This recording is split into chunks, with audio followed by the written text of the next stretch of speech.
We do begin tonight with President Biden on the world stage with lessons today from those World War II heroes. The president speaking atop the cliffs of Normandy, honoring our veterans, the place where Army Rangers scaled that cliff under gunfire, enduring terrible losses. Saying today those brave American sons would expect us to stand up for democracy and to stand with our allies rather than going it alone, drawing a direct line from World War II to Russia's war in Ukraine today. The president making the case to Americans back home that democracy begins with each of us. ABC's chief White House correspondent Mary Bruce traveling with the president, leading us off from Paris tonight.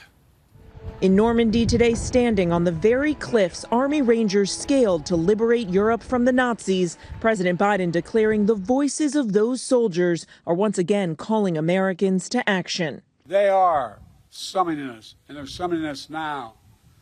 They ask us, what will we do? They're not asking us to scale these cliffs, but they're asking us to stay true to what America stands for. He didn't mention Donald Trump by name, but clearly cast Trump's isolationist America First stance as an affront to the men who sacrificed on D-Day. They stormed the beaches alongside our allies. Does anyone believe these Rangers would want America to go it alone today? The president insisting the men who fought and died on these beaches 80 years ago would want America to defend Ukraine now in its war against Russia. They stood against Hitler's aggression. Does anyone doubt that they would want America to stand up against Putin's aggression here in Europe today?